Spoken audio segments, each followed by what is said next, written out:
아멘.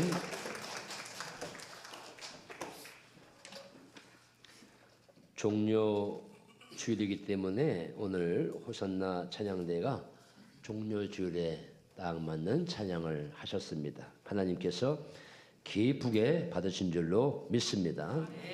할렐루야, 할렐루야. 오늘도 예비해 주신 말씀으로 큰 은혜 받으시기를 축원합니다. 오늘은 종료 주일로 지키는 날입니다. 여러분, 종료 주일 하면 어떤 날일까요? 다 아시겠지만 혹 모르시는 분도 있을 것 같아서 짧게 종료 주일은 어떤 날인가를 설명해 드리겠습니다. 종료 주일은 예수님이 예루살렘 성으로 들어오실 때 많은 사람들이 종려나무 가지를 흔들며 환영한 것을 기념하여 종료 주일로 지키고 있습니다. 그러니까 종려나무 가지를 꺾어서 예수님이 들어오실 때 환영을 했다는 거지요. 종려나무 가지를 꺾어서 환영했기에 종료 주일로 지키는 겁니다. 종려나무는 유대인들에게 번영, 영광, 승리를 안겨다주는 상징물로 표현해주고 있습니다.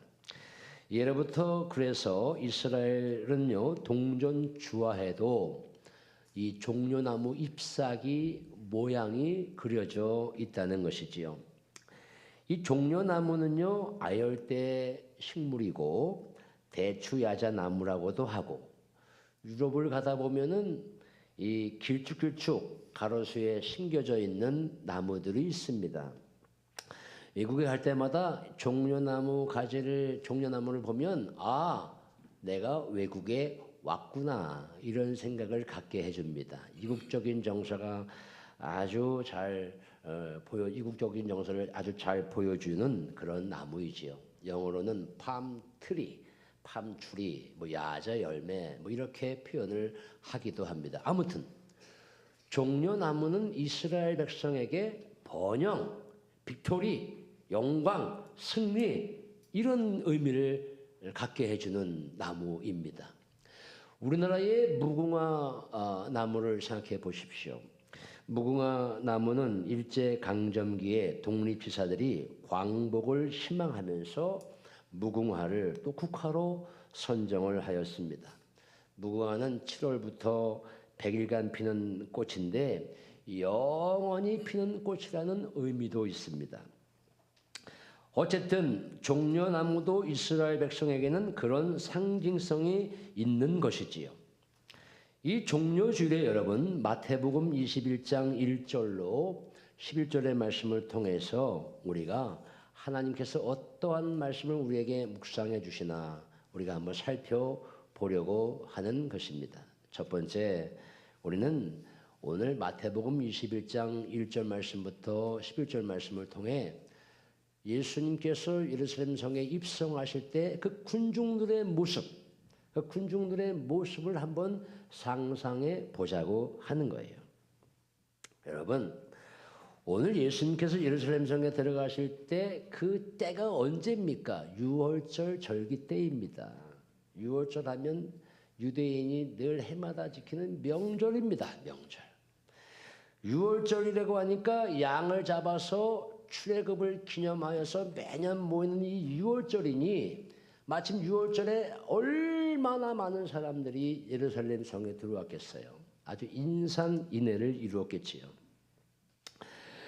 예수님께서 이 유월절에 예루살렘 성에 들어오셨다고 하는 것은 예수님께서 이 유월절에 매년 양을 잡아서 하나님께 제물을 드리는 이 유대 백성들을 향해서 이제는 내가 들어와 단번에 내가 십자가에 달려 죽음을 말미암아 그렇게 번거롭게 예배하는 제사를 내가 다 완성하겠다. 율법을 내가 완성하겠다. 이런 의미로 유월절에 맞추어서 예루살렘 성에 들어오셨다고 하는 것이지요. 지금도요, 이 종료 주일이면 해마다 대륙에서 많은 기독교인들이 이 예루살렘 성에 순례를 합니다. 저도 엊그저께 세계 테마 기행이라고 하는 그 프로그램을 보다가 아 그렇구나. 종료주일이면 bet박의 감람산부터 시작해서 기드론 골짜기로 지나 예수님께서 성에 입성하시는 그 길거리에 종료주일날 온 대륙에서 온 기독교들이 가득 찹니다. 종려나무 가지를 흔들고 예수님께서 그때 이 길거리를 지나가셨지라고 하면서 체험하는 거예요. 체험. 얼마나 많은 사람들이 모여든지 모릅니다. 아무튼 여러분 예수님께서 입성하실 때 그 군중들은 길바닥에 겉옷을 펴고 종려나무 가지를 흔들며 호산나 호산나 외쳤다는 거예요. 여러분 호산나 헬라어로 호산나 영어로 호산나지요. 히브리어로 호시안나입니다. 호시안나 다 같은 말이죠. 이 호시안나 호산나는 우리를 구원하소서 우리를 구원하소서 이런 뜻입니다. 아유 호산나 성가대 이 호산나가 무슨 뜻이야? 라고 모르는 분도 있으니 제가 설명하는 거예요. 호산나는 우리를 구원하소서 구원하소서 어디로부터? 죄로부터 우리를 구원하소서 이런 뜻이에요. 시편 118편 25절 말씀에 이제 여호와여 구하옵나니 우리를 구원하소서 이제 여호와여 구하옵나니 이제 우리를 형통하게 하옵소서. 시편 118편 25절의 말씀을 근거로 해서 호산나의 말을 우리가 이스라엘 백성들이 하고 있는 거예요. 우리를 구원하소서. 어디서? 죄로부터 우리를 구원시켜 주시옵소서. 그런데 여러분 이 예수님께서 예루살렘 성에 입성하실 때 그렇게 외쳐댔던 군중들의 호산나 함성 외침은 과연 어떠한 구원일까? 우리를 구원하소서 외쳤는데 그들이 말하는 구원은 어떤 의미의 구원인가를 여러분 생각해 보셔야 합니다. 그들이 말하는 구원은요 우리를 로마로부터 해방시켜 주십시오 이런 의미예요. 원래의 뜻은 우리를 죄로부터 구원해 주옵소서라고 하는 의미인데 이때 당시에 군중들의 외침은 우리를 로마의 압제로부터 해방시켜 주옵소서. 그러니까 혁명가를 원한 거예요. 민족의 해방자를 원한 겁니다. 저 쿠바에 가면 체 게바라라고 하는 아주 과거의 혁명가 아주 유명한 사람이죠. 그래서 쿠바는 가보진 않았지만 쿠바에 가면 막 길거리마다 건물에 체 게바라 막 사진이 있고요. 흉상이 있고요. 대단합니다. 그러한 혁명가, 그러한 정치적 해방가를 이 군중들이 원했다는 거예요. 왜요? 소문을 듣자 하니 그 예수님은 말이죠. 대단했거든요. 왜? 맹인도 고쳤고요. 또 삭개오도 여리고성에서 구원시켰다고 하지요. 또 오병이어의 기적 사건을 행했다고 하지요. 그의 가르침은 놀라울 정도로 능력이 있다고 하지요. 많은 사람들이 소문을 듣고 이 사람이야말로 이스라엘을 우리나라를 로마로부터 구원시켜줄 해방자구나 이렇게 생각을 한 거예요. 원래의 목적인 죄로부터의 구원을 외친 것이 아니라 로마로부터 해방시켜 주옵소서 해방자로서의 우리를 구원하여 주옵소서라고 외쳤다는 거죠. 여러분 그러면 어떤 외침입니까? 이스라엘 백성의 외침은 이 군중들의 외침은 어떤 외침이에요? 왜곡된 외침이죠. 굴절된 외침이죠. 주님이 생각하는 구원의 외침이 아니라 잘못된 외침이지요. 바로 그 말씀입니다. 군중들은 마음이 들떠있었고 설레었고 흥분의 도가니였습니다. 여러분 상상해 보십시오.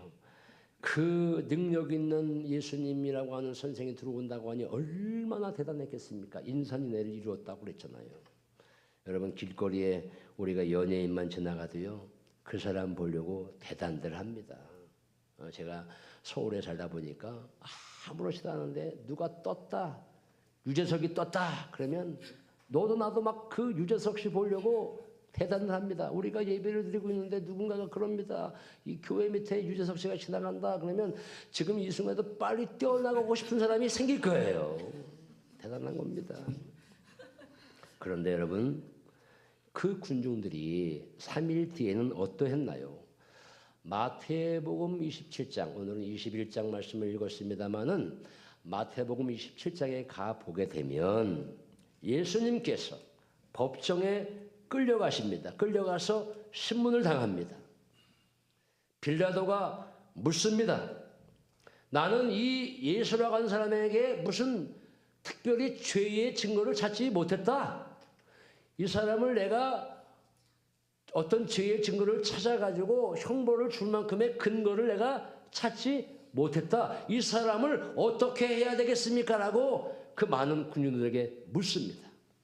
물을 때에 3일 전에 호산나 호산나 우리를 구원하소서 외쳤던 그 군중들이 빌라도의 그 물음에 저자를 십자가에 못 박으시오.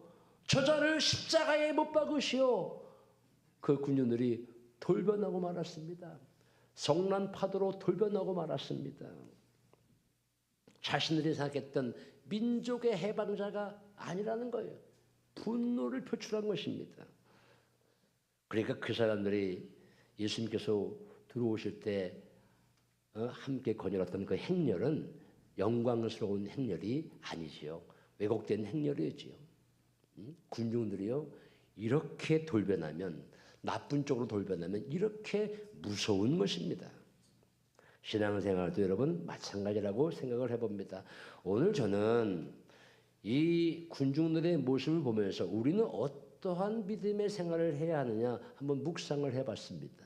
신앙생활도 마찬가지죠. 하나님, 제발 나에게 주파수를 좀 맞춰주세요. 우리는 신앙생활 할 때 항상 그럽니다. 내 생각을 하나님께 맞추려고 하는 것이 아니라 하나님, 제발 나의 생각에 당신의 주파수를 내 주파수에 맞춰주십시오. 내 채널에 맞춰주십시오. 라고 생각하면서 믿음 생활하는 경우가 허다합니다.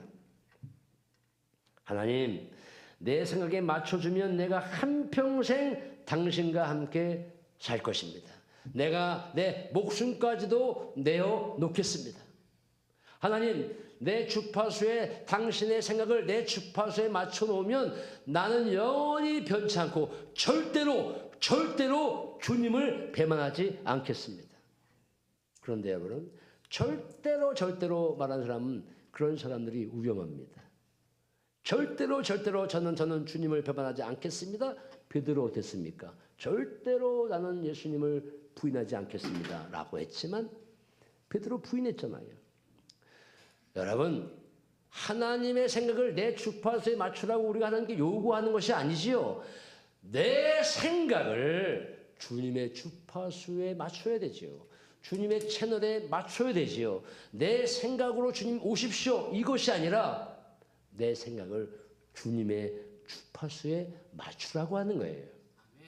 오늘 이 군중들은 왜곡된 외침을 하게 되었습니다.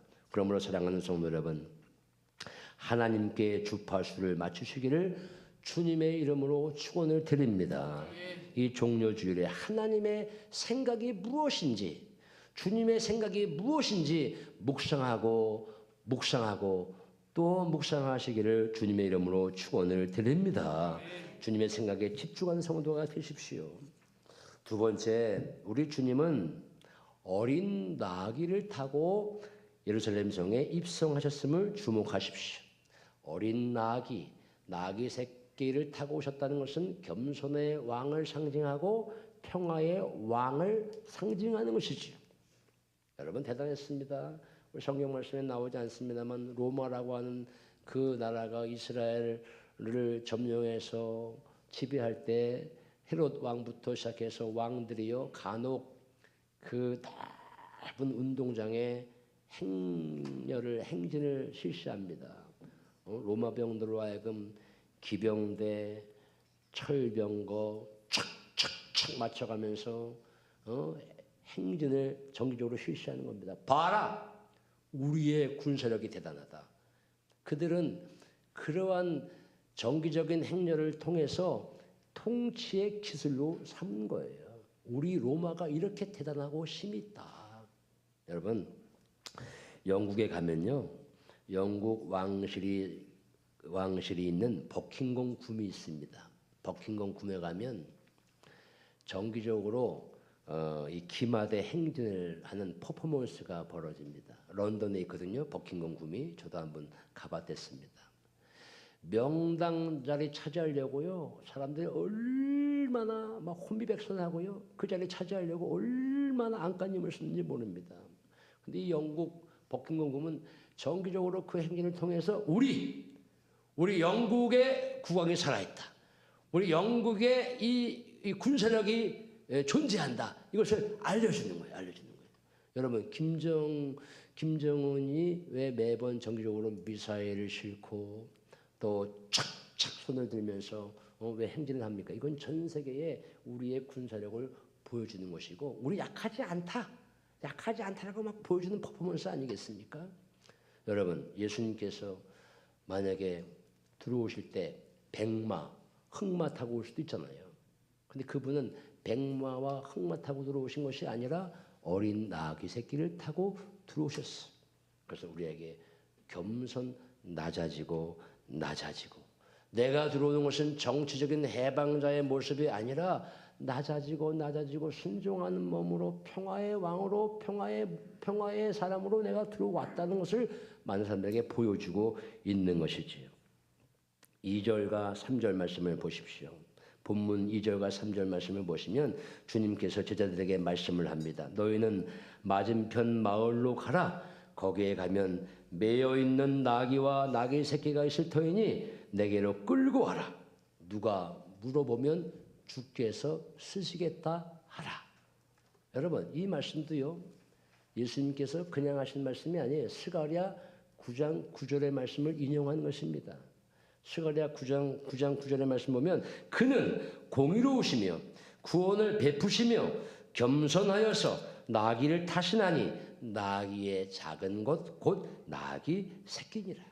이미 구약에서 선지자가 예언한 말씀을 예수님께서 인용하신 것이죠. 왜요? 당신이 오신 것은 그냥 오신 것이 아니라 이미 구약의 예언대로 오셨다.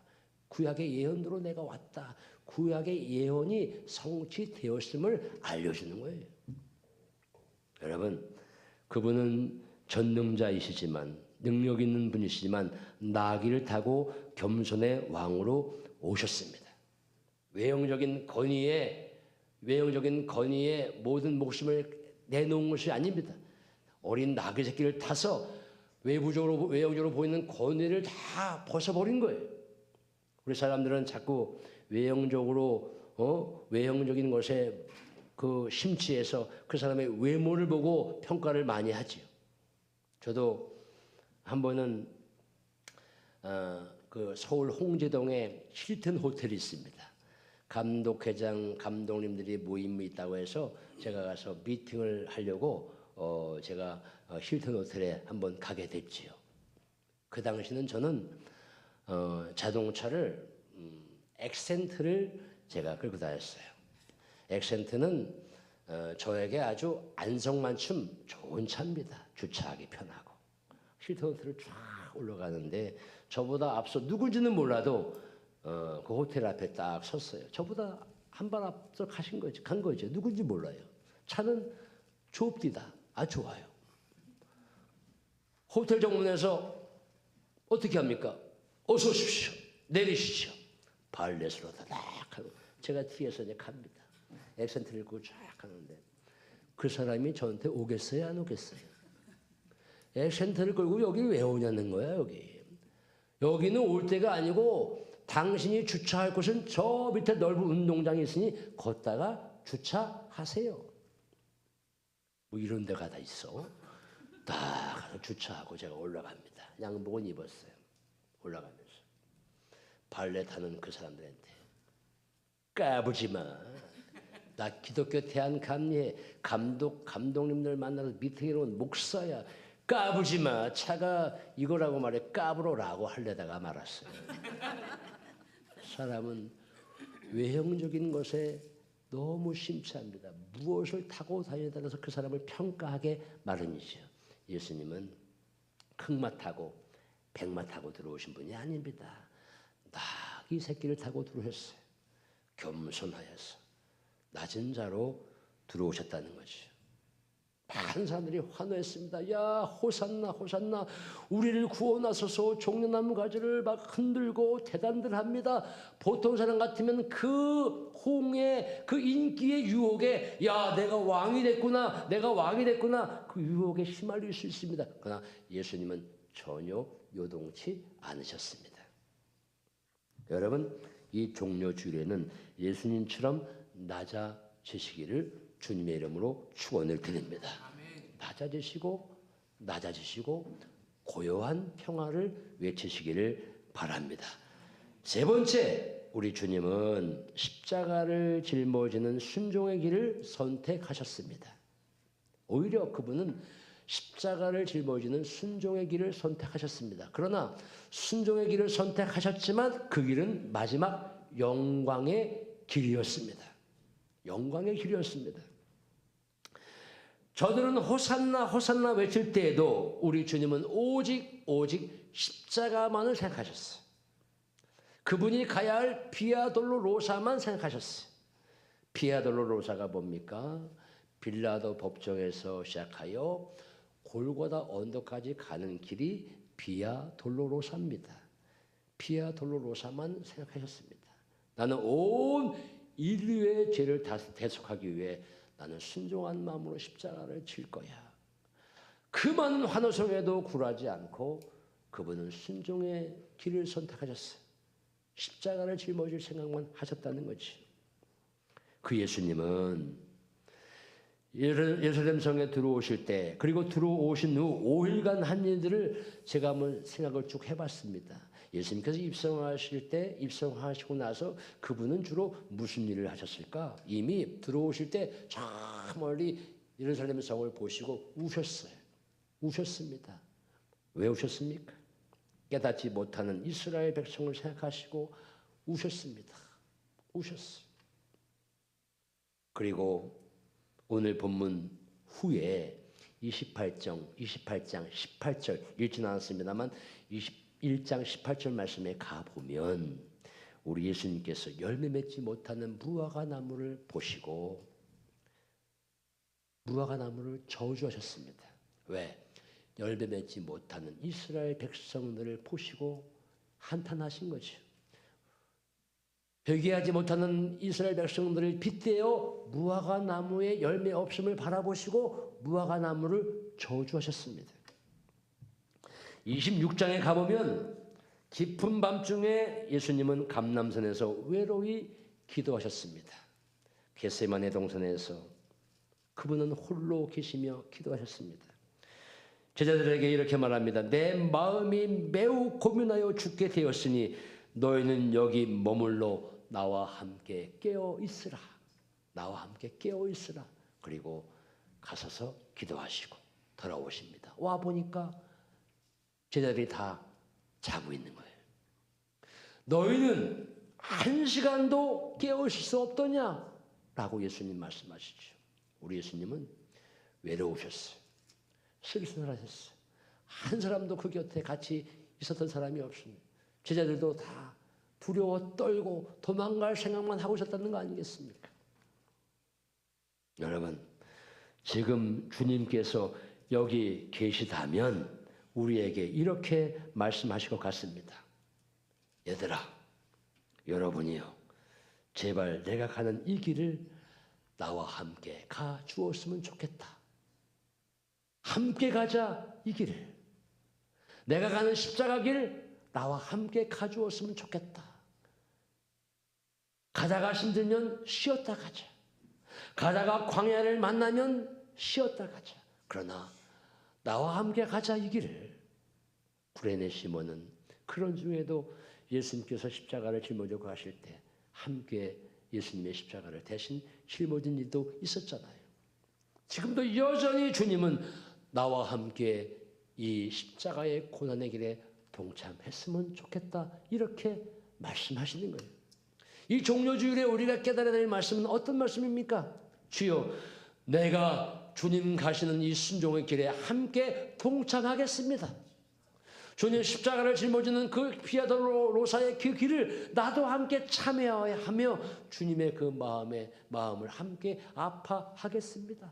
이게 종료주일에 우리가 가져야 될 마음이다라고 저는 생각해 봅니다. 사랑하는 성도 여러분, 부활의 영광은 먼저 십자가를 짊어지는 순종이 있어야 그 영광을 맛볼 수 있는 것이죠. 십자가 고난 없는 영광은 절대로 오지 않습니다. 반드시 먼저 십자가 고난을 우리가 거쳐가야만 부활의 영광을 맞이할 수 있는 것입니다. 무명의 피눈물 나는 시절을 보내야 스타가 되는 것처럼, 스타가 그냥 됩니까? 무명의 피눈물 나는 그 과정이 있잖아요. 부활의 영광은 순종의 십자가를 함께 짊어지는 그 과정을 거쳐야 부활의 영광을 맞이할 수 있습니다. 그분과 함께 고난의 여정에 동참하는 우리 모두가 되기를 바랍니다. 그분과 함께 십자가를 짊어지시기를 바랍니다. 갈라디아서 2장 20절 말씀에 내가 그리스도와 함께 십자가에 못 박혔나니 그런즉 내가 사는 것이 아니요 내 안에 그리스도께서 사시는 것이라. 내가 주님과 함께 십자가에 못 박히면 그 이후에 내 안에 내가 사는 것이 아니라 주님께서 함께 사십니다. 이 믿음을 종료주일에 갖고 주님의 순종의 길에 동참하는 우리 모두가 되시기를 주님의 이름으로 축원을 드립니다. 기도하겠습니다.